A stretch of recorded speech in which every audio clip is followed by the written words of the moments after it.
ברוכים הבאים לפודקאסט של קהתי, מחשבות, מהלכים, מרשמלו. בפודקאסט תקבלו המון ערך לגבי עסקים, אנשים, נדל"ן, קבלת החלטות, וכמובן יהיו מלא סיפורים מעניינים ודוגמאות. אסף הוא איש עסקים, מוזיקאי, קואוצ'ר, נדל"ניסט ואיש השקעות. אז יאללה, בואו נתחיל.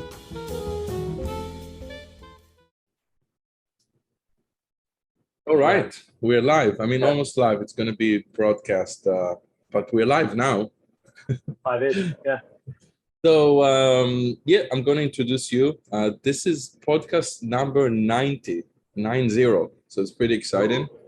Yeah. And I'm going to introduce you. We're going to have a conversation about, I'm going to direct it towards like business in general, but it's going to come from music business. And I want to see also for my listeners how to apply it to different businesses, because some musicians, some are doing real estate, some have other businesses. So we'll try to kind of, I'll ask you about the music stuff, and we'll try to generate kind of the content also just to be broad. So I'll introduce myself. My name is Cahתי. The podcast usually, or actually always, it's in Hebrew. So first time I'm doing it in English, chapter number 90. And I just had this idea to invite you to be a guest, Michael Oubreyn. Again, I'll introduce in a second. So trying to translate the podcast name from Hebrew, it has 3 M's in the name. So I'll try to translate it to mind, which is going to be talking about thoughts and ideas. That's kind of the mind, the first word with M. And then the second word with M is movement, or I wrote here also action plan or action or doing stuff. So it's like mind, movement, an idea, then movement, action plan. And then the third M is a marshmallow. And that's also in my original Hebrew name in the podcast, because it's the same word we say in Hebrew and English, marshmallow. So who doesn't like marshmallows? Yeah, exactly. Yeah, that's more or less. So it's to create the 3 times the letter M. So it's cute, mind, movement, marshmallow. And the marshmallow is also just being fun, spontaneous, take stuff, with humor, being open-minded, flowing. Just to remind us, it's not all about just thoughts and movement and all kind of square, but have fun in the process. If, we do business or music or making money or investing or doing anything we like.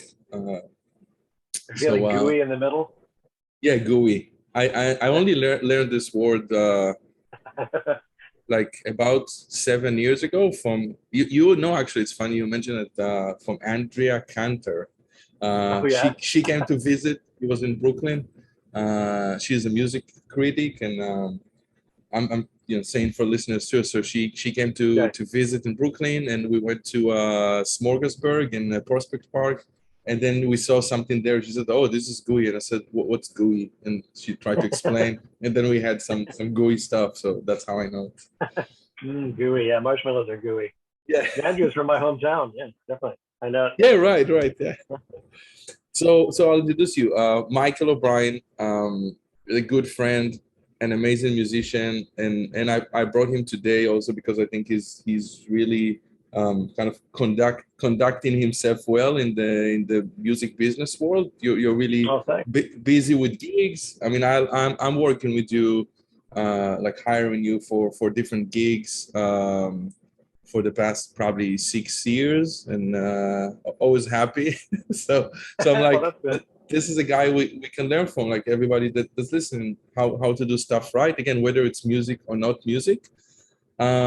So I'll let you talk, and I'll tell you what some of the subjects I was thinking about we can talk about today. So, communication skills, which can be, again, verbal, it could be, like emailing and messaging, how you we'll choose one. I'm just kind of giving you a brief. So how you put together your schedule. Always, again, you're always on time. You always, again, the music, always nice. Always reliable. Also flexible, good mood. Those are all the things I mean. Oh, thanks. I love working with people. And then you are also balanced, like, because you could have a rehearsal in the morning and then learning music for something else. for Brazilian, and then like something funk, and then playing with me, and then maybe traveling, coming back, and then you need to practice, and also again be on time and nice and professional. Like it, so it's difficult. So what do you want to talk about in general? What do you feel making stuff work as a for you, like when you work with people, again, schedule and like how, you know, being professional? Yeah, I mean, well, I think when we started talking about this podcast, one of the things that just popped in my mind that I think is applicable to, that can be applied to people in not just music, but in all professions, and especially as entrepreneurs.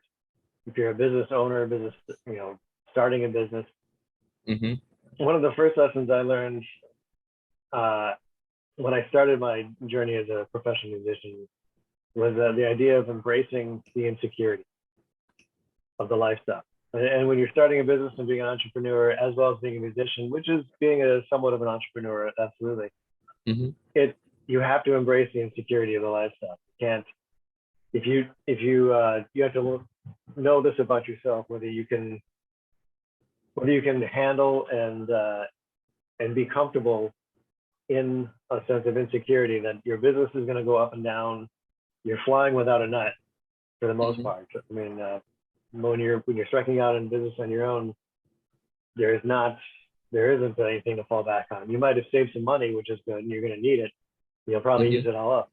But that when you're starting and the whole, I mean, I've had to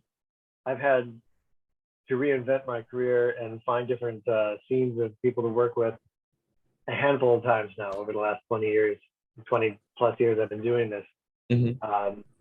The first lesson I learned, the first time I learned that was the very first time I moved out of my parents' house.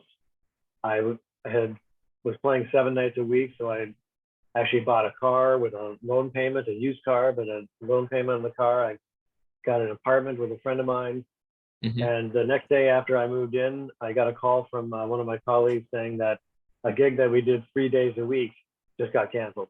So like it was the day after I moved out of my house, half my income disappeared. Exactly. So after laying on the floor for a while and staring at the ceiling and freaking out, that epiphany came upon me. It's like, it just became, well, okay, what do I do now? Like I had to make a plan. But in that moment, I realized, that this is, in order to live this life, this is going to be the life. And so I have to embrace that it's an insecure life, but I can handle that. And all of my success and failures are on my own shoulders, all of my own doing. And then that leads into scheduling and everything. If I'm going to run my business or run my lifestyle, and it's going to completely depend on me, I have to be really organized, because there's nobody else is there. I don't have a secretary. I don't have an assistant. So nobody's there to take care of it for me. So I have to get very organized and be really on top of my booking and really on top of my scheduling and really handle my business. Otherwise, it's not going to go well. And your reputation is everything, especially in business and in the music business in particular, but in all businesses, it's about relationships and networking. And networking is about building relationships and friendships. And you have to build and maintain trust. And you have to, and so the way that by doing that is by being trustworthy and taking care of all the details, so that I don't want anyone else to be freaking out and worrying about me, that they know that when they call me, I'm going to be there on time, wearing the right clothes, knowing the music, being prepared, handling my end of things. That's the only thing I can control. So like, since that's all I can control in life, I'm going to really handle that. Yeah, that's always been my perspective. Like, and so as soon as like a booking comes in, if I talk to somebody, we agree upon something, I immediately put it in my calendar, because I can't let the possibility of me forgetting or getting busy and then not thinking about it and then coming back to it and realizing that the day before that I have a double booking or something. That's terrible. So because it hurts your reputation. And so I just, as soon as anything happens, I say yes to something, I immediately get my calendar, put it in there. And then it's just a matter of time management. And that just took years of knowing how much time things take. And right. when it comes to getting to the venue or getting to the workplace, I research the times of it, usually the day before or a couple of days before. Sometimes if it's an out of town thing, if I'm driving somewhere, then I look at it when I'm talking about the booking just to make sure I can get there even. The time that I need, So it's all that is like, but ultimately all of that organization is about maintaining and keeping the relationships and maintaining my reputation. Yep. And maintaining that trust. Yeah, I could say something, all really good points. Like while you're talking, I'm also thinking about to say a few words for people, for people that don't know how it works again in the music world. And we kind of almost represent the two sides, even though we both do. I'll just explain it for a second. So there's and let me know if you disagree or something. But there's like a band leader, which basically leads the band, and whether he's organizing decide which songs to play, its original music, do some of the arrangements, then book the gig, book the traveling stuff like tickets, and I mean basically put together. That's kind of like, again, the leader. That's like the boss of the band, and he's kind of responsible for everything. And then there's sidemans or sidemen. That's basically the musicians that he hire or invite to play with him. Sometimes it's kind of a one-time show. Sometimes like us. I mean, you're a regular member in my band, so I'm the band leader. You're the sideman, and I also do like here and there some sideman work. Not as much. And you also do a lot of sidemen, and you also do some band leading stuff with your own band. I remember I went like 6 months ago to your show. So you're a band leader. Yeah. So we kind of, what's important, what I can say again, like to get that people would get the picture. So what's really important to me as a band leader, I have my own headache of again, booking the shows, sending hundreds of emails, thousands of emails, have also some people maybe paid to do phone calls for me, and then send all the materials. And in the past it was like actually physical in the regular mail. You send my CDs and like a lot of headaches. So for me, the last thing I want is somebody coming to the gig late, because it just adds to my headache.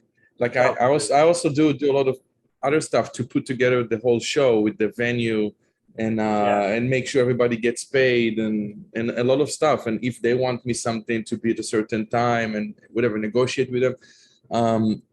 So then it's super important, all the stuff you said. If I'm working with somebody like you, I know, okay, I don't need to worry you're gonna forget, because you're doing it for 6 years with me and you never did. I know you're going to be on time. I also know, yes, stuff happens sometimes. I mean, if you're running late or something, you'll text me, you'll take care of it. If you didn't find parking, you're going to get to an expensive parking lot, like a garage. And yeah, exactly. It happens. And I know you're going to dress nice, which is important for me, like just to present the band. And I know you're going to learn the music, you're going to bring the music, whatever. We also we have good communication, whatever we talked about. If I told you, hey, can you print and bring your chart, and you said yes, I know it's going to happen. I also don't assume you do stuff without me asking like that. I mean, if I didn't ask you to bring a music stand, I assume maybe you're not going to bring a music stand. If I need you to bring an amp, I'll ask you, so I also have to be organized, but I know whatever I ask and you said yes, it's going to happen. So I don't need to deal with, then I can just enjoy the gig. I can enjoy the actual, we did all the work behind the curtain, like the scene. And then now we're just coming to the gig and we can have fun. I don't want to be stressed on the stage or before the gig or, or anything else. And then that's all the stuff you provide, which is amazing. And also you provide that kind of good vibes, like the marshmallow. And because I've been playing with people that okay, they're great musicians, even like, you know, the top 1%, and they're on time and they come to the gig, but they're just not fun to be around, or Right.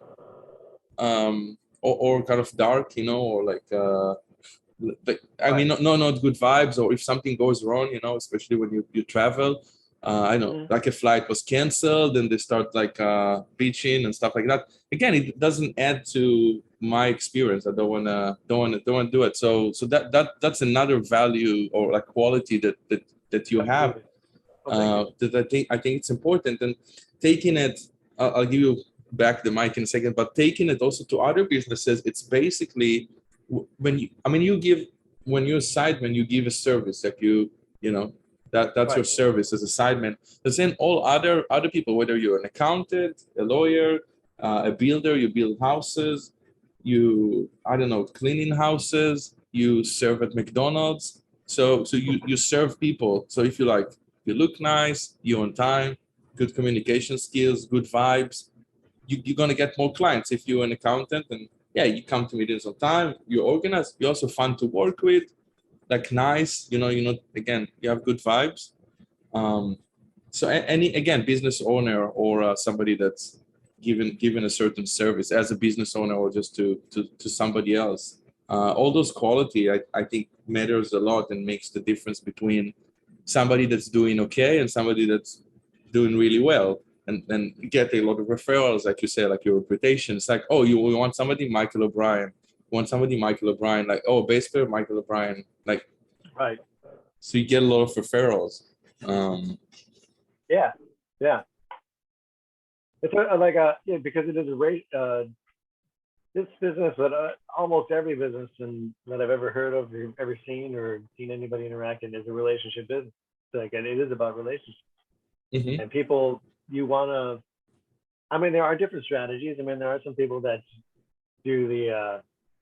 Try and do the intimidator, or like it depends on what they're trying to get. But it's if you just have a strategy of some sort. I mean, if you have you kind of have to create a persona to a certain degree, and it has to be honest to what your nature is. I mean, my nature is to be affable. I like bringing people together.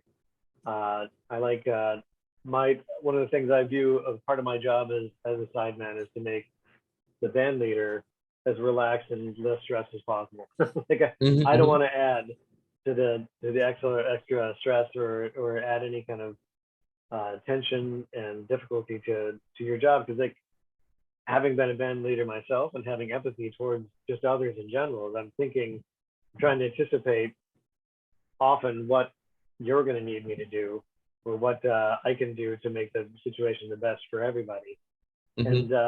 And I know that it's really hard. It's very hard to band lead. I mean, you're negotiating with the ownership, management, the musicians.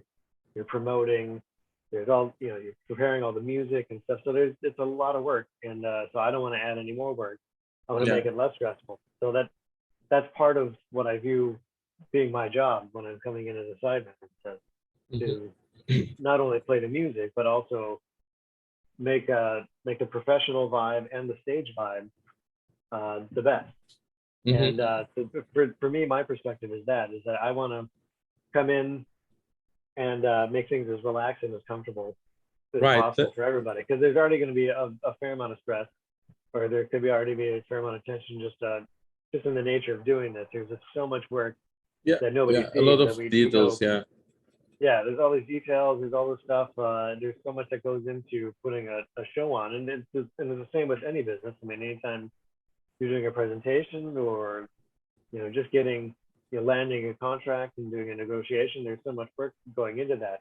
Right. So for me, as somebody, I'm trying to facilitate that whole situation. Not just play the music, but because those are the intangibles. Those are the things one would call an intangible that, like you said, I mean, it makes, when you think of going on the road or traveling, you want to, I got this trip to Europe, I'm going to South America, or just another state in the US, and it's like, well, who do I want to actually be on a plane with? And exactly, because most for hours. exactly. It's most of the time we we spend not on stage, we actually spend together off stage if you travel. So it's like, Right. okay, the show, we did, if you remember, one time a show in Canada, in Edmonton, and it was just one show. And to get there, it was like 7 hours each way. And then, and then on stage, it was maybe like 2 sets, like like less than 2 hours. But then, we spent time in the airport, we spent time on the plane, we spent that time basically in the hotel after the show, before the show, in the dressing room. I mean, the show was like the small part of the whole trip. Exactly. But let me ask you something that, I mean, a little bit different. What would you recommend? Let's say, I mean, we live and work in New York, so it's very competitive. Like the best musicians in the world. Only a few clubs, and then everybody want to play, obviously, in the clubs, and so very, very competitive, which is great. I mean, I like some challenge, so I'm happy with the but pretty much the market here for musicians is like one of the toughest in the world. But what would you recommend? Let's say, like a young guy, like whatever, like a bass player, saxophone player, guitar player, bass player, a drummer, singer, doesn't matter. Let's say they just like they're from another country, from Europe, or again Israel, or Far East, or anywhere. They just came to the city. I mean, they moved to the city, and they're starting from scratch, and they don't have any shows. Nobody's calling them to play. Nobody knows them. What would you recommend? What would be some of the steps that people need to do if they just move to the city and they want to have some work as musicians? Well, but I mean, I didn't come from another country, but in the United States, one could argue like right. Yeah, from another state. You moved to New York, exactly the same. You didn't know. Maybe you knew. I don't know if you knew anyone. Maybe I knew a handful of people. I knew some people and had some connections. It's kind of, but it wasn't.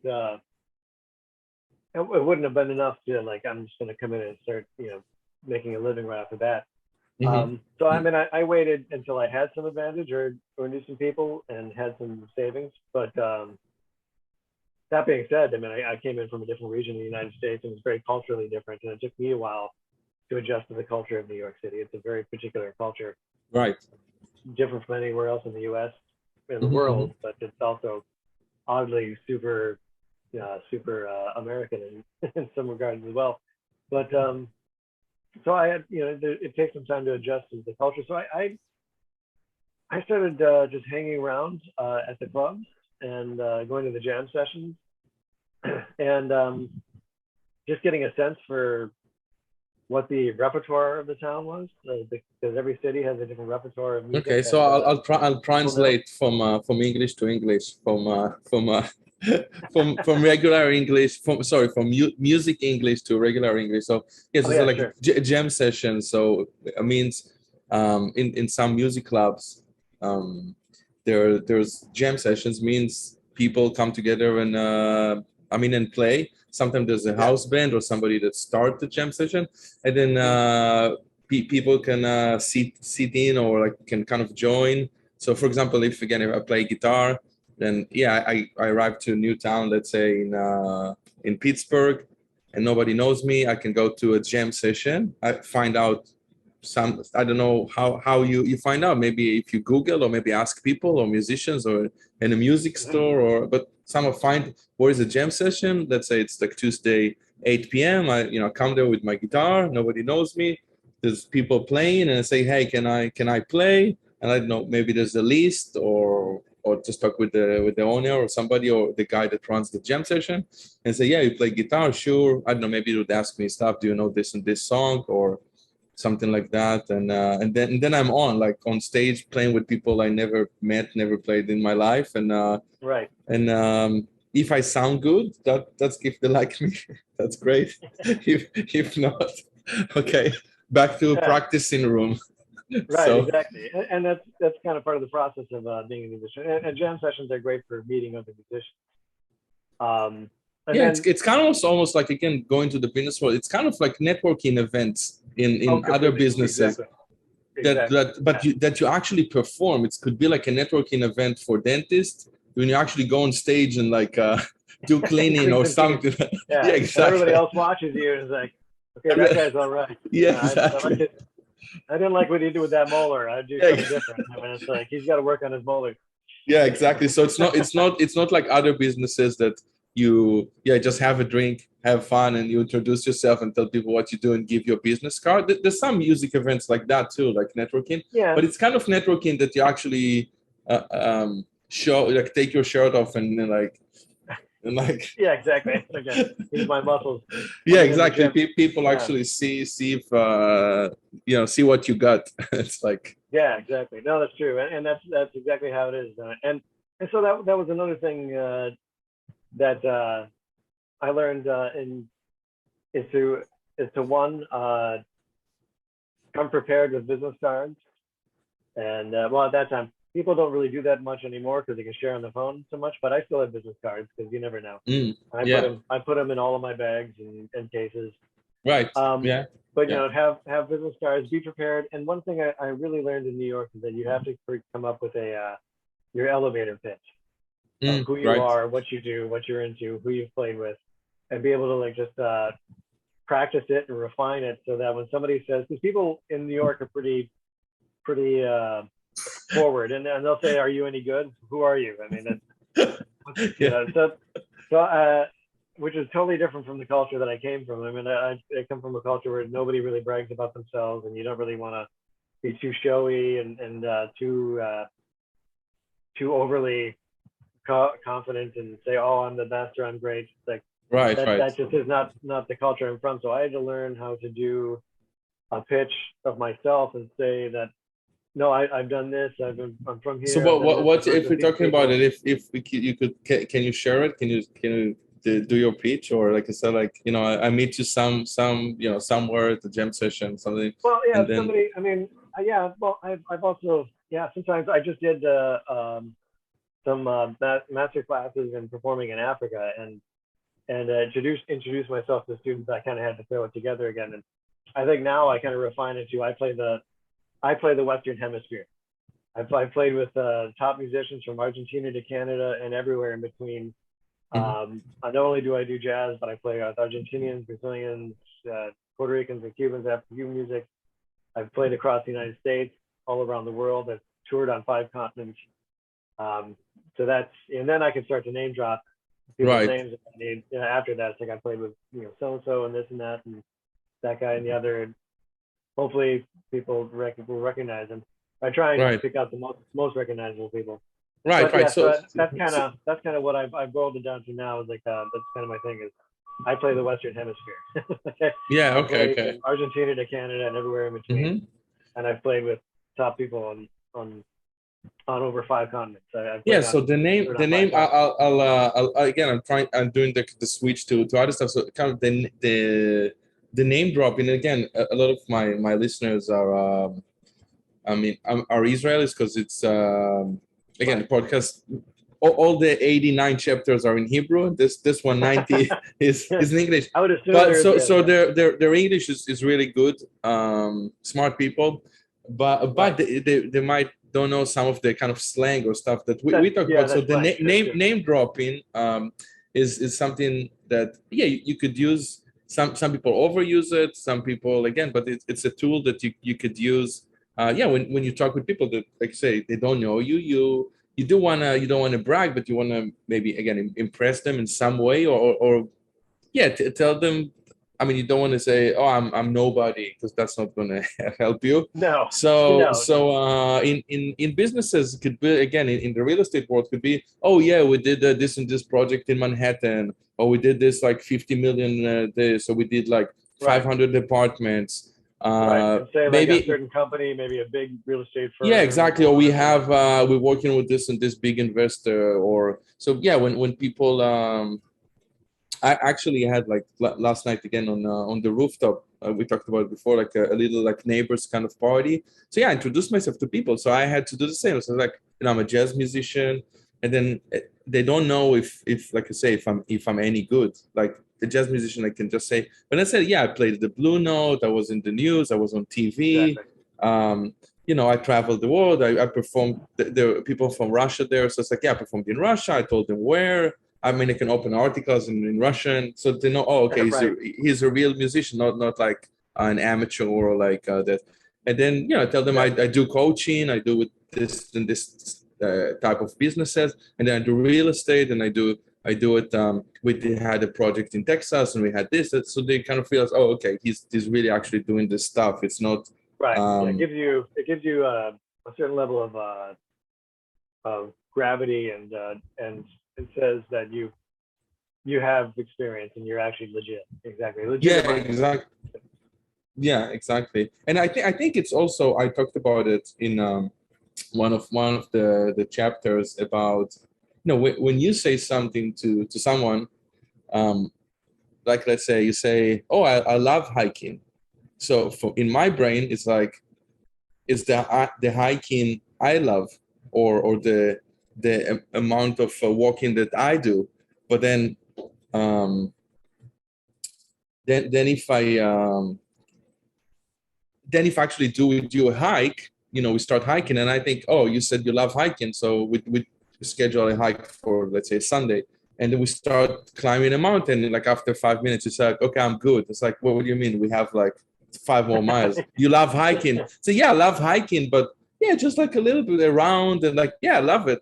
But then, we're not. So when you say like, yeah, I'm a jazz musician, or I play bass, or anything, it's like I love good restaurants, and then I imagine my good restaurants, and your good restaurant might be something I don't like, or again, I love hiking, or I love this, or I love this, or I love traveling. Said, oh yeah, let's go next week to Argentina. I said, oh, I don't even have a passport. Like, oh, you said you love traveling. Yeah, like to the next city, or like places.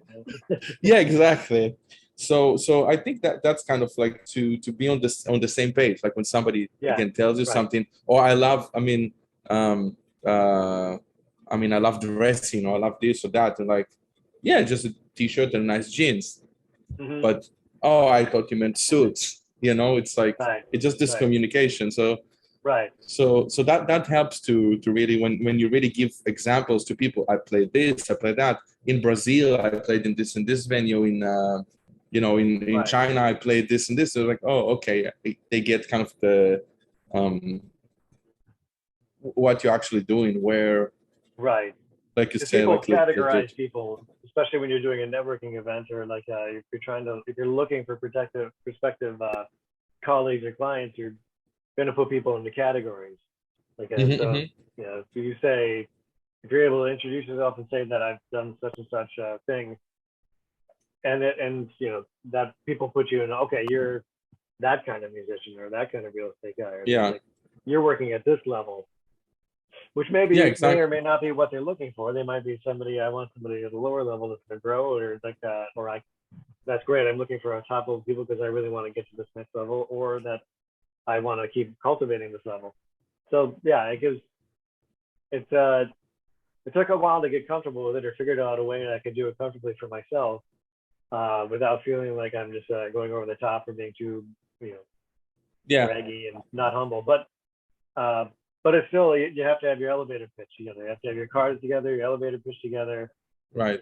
So I would say, and then the other thing that I kind of I say to myself when I first moved to New York, is that I have to get aggressively friendly. Like, you just have to, it's a city of millions of people. There's thousands of musicians, thousands of people in your field.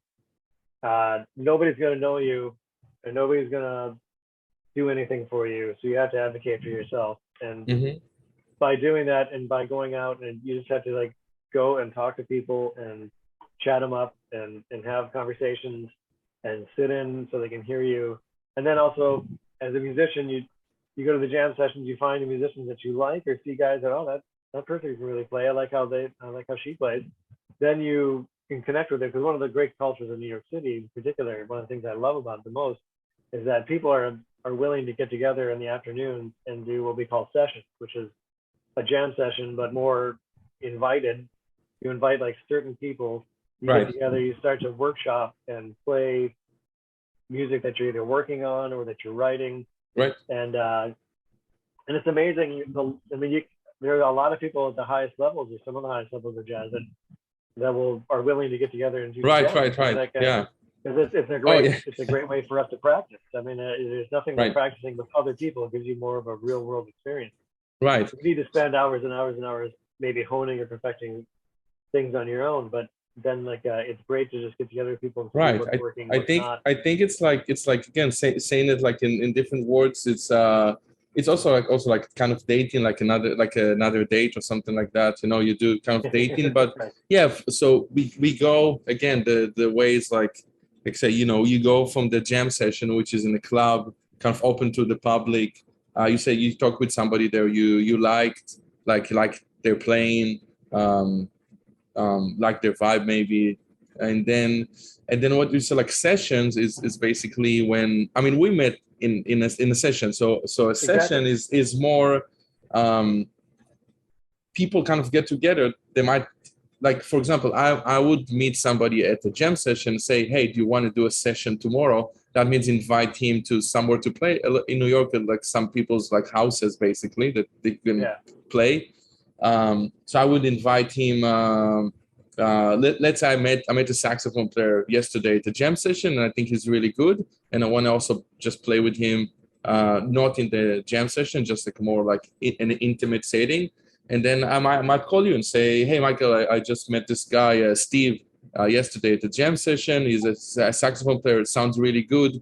I'm organizing a session with him. Can you play? So then you might come and just meet Steve that I met, and you don't know him. And then I might ask Steve, hey, can you bring with you a drummer? So then we kind of have a band. And then we meet another guy that comes through Steve, his friend. So I assume that if he's good and nice, he's going to bring somebody good and nice, the drummer, and then we can play together. So we need kind of like, you play a bass, I'll play guitar. We have Steve on saxophone, which I just met last night, and I just saw him. I know he's good because I saw him at the club and nice. But then Steve is bringing a drummer, so we meet another new guy, and they meet you. No, they don't know you. I know you, so it's like this kind of the circle. And then if it works well, maybe Steve have his own shows, and then he start inviting you or me or together to play with him, and then we get some work like that. Maybe have tons of shows, because again, I don't know, just met him yesterday. Maybe not. Maybe there's sometimes we just, like you say, reputation. Somebody would ask him, hey, do you know a bass player? He said, oh, yesterday I did a session with Asaf and Michael. They're really good. Here's their number, and it starts like like a circulating kind of with the the different people. So you kind of and this is just kind of get together at somebody's house and play for like a couple of hours with again people you don't know. You know some connections and some they're all together, and if it's nice, you say, hey, let's do another session next week, and then you can also, again, for me as a band leader, I can also evaluate them. Are they on time for the session? Are they nice? And like all the stuff that I would expect in a show, in a real show, I would see. So if somebody is not showing up for the session, obviously I'm not going to call him to play a show with me because he didn't show up for the session. But I think maybe the lesson is also like take every encounter like seriously. Even though it's not a show, you can say, oh yeah, I'll be late for the session, but in the show I'll be really good, because it's just a session. Doesn't matter. Like it's how you present yourself in all the situation needs to be kind of in even tight. Because you said that's your reputation. You can't. I'll say one more thing. I had actually. I remember now. Like I had actually a gig, a show, like in a private event. It was years ago, and I had a piano player. He was kind of like joking around and this, that, and he didn't play that well. And then it was 10, 15 years ago. And the end of the gig, he came to me and say, I was just like fooling around and this, but I can play really well if you, that was like so weird. I can play really well if you have another show. Yeah, I'm like, no, there's no other show for you. Exactly. Yeah, I mean, you have to treat every time as a performing artist, as a musician, and this goes for everything and any kind of business. I mean, every time you're out in public representing yourself as whatever you do, every time is an audition, because you never know who you're encountering. Every time is an audition, yeah. And then it's like every time you play a gig, you never know who's going to be in the audience as a musician. I mean, you don't know who might be at that party. You could have Sting might be at that party, or like, and you never know who's might be just sitting at the restaurant having dinner, and they hear you. And again, I mean, I've had amazing experiences where I was just playing a restaurant, and then like Bobby McFerrin is having dinner there. I mean, very again, whoever, people don't know actually. People know the Bob McFerrin's "Don't Worry, Be Happy." Yeah, exactly. That's incredible vocalist. See, you never know. There might be somebody that is just hanging out, happen to be there, and your representation of yourself might inspire them to talk to you and get your information, and it could change your life. So you have to bring your top effort and full intention every time you do it. There's Which another. It's hard, but at the same time you have to. I mean, you just have to find that spot. I mean, it's easier as a performing artist because you have to, when you're performing, you have to be at to do it well. You have to be at your full concentration, full intention. I mean, it might not be it may be different if you're just chatting with people or networking, but it's like you're still representing yourself. You're still on the clock. You're still working. Exactly. That's again a really good lesson. Again, that kind of to put together. It's happening like right now as we speak because now it's and we're going to end soon too. So now it's almost 11 a.m. and I have a meeting with somebody at noon, and then somebody for business, not for music, but it's a friend through a friend. Exactly like the music, like somebody referred me, and then we talked one time on Zoom, and I was on time, and he was on time, and it was a good conversation.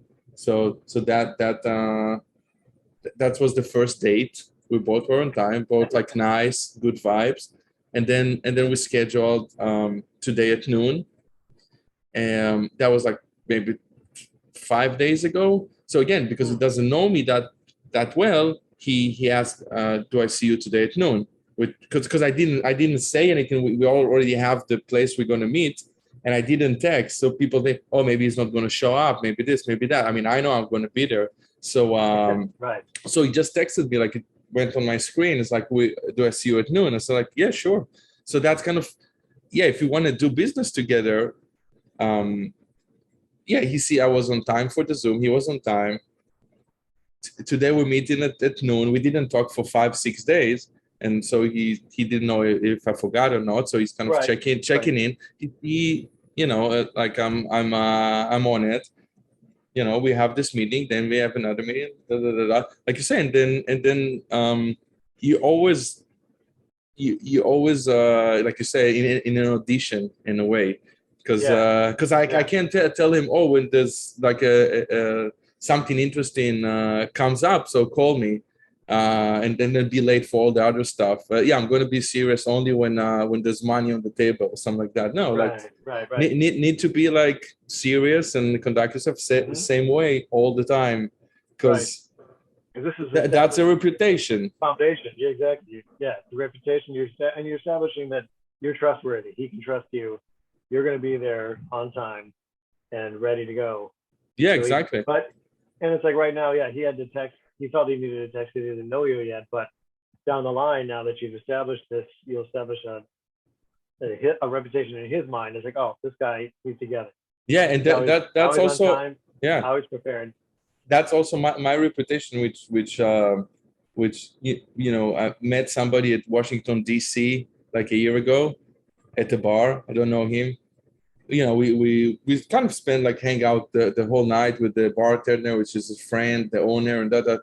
And then I said, let's have dinner here tomorrow at 8. And we switch numbers. And then he texted me like a couple of hours before, we have in dinner at that place. I said, sure, yeah.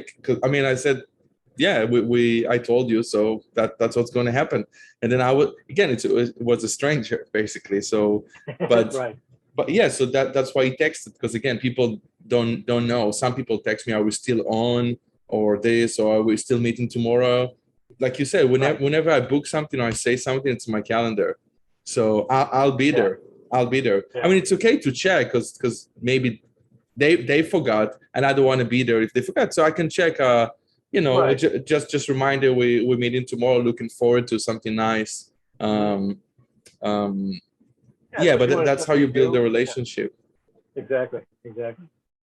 Cool. I mean, when it's business and there is real money on the line and there is real reputations on the line, you got to be sure that the people that you're with are really on top of their thing. Otherwise, I mean, you'll never work again. If the reputation gets out and like you bungle the whole thing and it costs a ton of money, nobody will ever touch you. I mean, it's right. Because like one thing, people are very gossipy too. So they, anything that So, and there's other people. There's always somebody else looking to take your gig. Yeah. Job. So like any ammunition they can handle, like, well, he did this, and they exactly. He messed that up. Then in every industry, to jump on that. They'll get that and jump on it and like just really trash you. So exactly. There is that aspect. Yeah, there is competition, and so like your reputation, your professionalism helps keep the competition out. Yeah, people ask, people call like sometime. Like I know I work with I coach somebody that like in the kind of jewelry diamond industry, and he said, yeah, like in that industry too, like you go to somebody's office and you want to get a diamond or something like that, or buy or kind of sell for him or something like that. He said like, who do you know? Like, okay, and then they call the other guy and it's like, did you work with this guy? Even exactly. In their face, like, did you work? He's in my office. Did you work with him? Do you know him? This, I like that. Yeah, and then it's the same thing with the real estate world, like the music world, like people again, the reputation, how you carry yourself, how you do stuff. Yeah. So yeah, that being said, that I won't be late for my meeting. Yeah, you don't want that. Have to go a quick shower and then go on my bicycle and head to Williamsburg. So it's a ride. So I want to thank you for your time and for your knowledge and for for sharing all that. I'm really excited to post it soon, and then I'll let you know. Yeah, it's going to be good because again, it's like could be applied also to again music groups, to musicians, to people that follow me, the people that curious about the music world and also the business world, and I think it was a great idea to do it, and you for me like you're the perfect person to interview in that manner. Well, so amazing, and I'll see you soon in our gigs. Yeah. So we have some shows coming up. So looking forward to it. Yeah, this is great. All right, cool. So we'll talk soon. All right, brother. Have a good meeting. Thanks. ביי. Yeah. שלום שוב חברים יקרים ותודה שהאזנתם. אז רגע לפני שמסיימים, למי שרוצה עוד מידע על אסף, על הפודקאסט ועל איך ליצור קשר עם אסף, מוזמן להקשיב לחלק הבא. לתגובות, אם אתם רוצים לדבר עם אסף, אפשר להשיג אותה באימייל שלו, jazzonthecorner@gmail.com, שזה JAZZ on the corner, כלומר ג'אז בפינה, jazzonthecorner@gmail.com. אפשר להשיג את אסף גם בפייסבוק, שזה אסף קהתי, ASSAF, והשם משפחה, KEHATI. ולפני שהולכים, אתם שואלים מה זה אומר מחשבות מהלכים מרשמלו. הפודקאסט נועד לתת לכם ערך בשלוש צורות שונות. האחד בצורת סיפורים, ראיונות, דיבורים, ראו ערך מחשבות. שניים בצורת כלים ספציפיים ואסטרטגיות, ראו ערך כלים. שלוש, אתם שואלים מה זה המרשמלו. קודם כל זה כדי ליצור רצף של האות מם, 3 פעמים. אבל יותר מזה, זה מזכיר לנו שחוץ ממחשבות ומהלכים, אנחנו צריכים לשמוע על ראש פתוח, על הומור ועל רנדומליות. לכן מילה רנדומלית, מרשמלו. מפה השם, מחשבות, מהלכים, מרשמלו.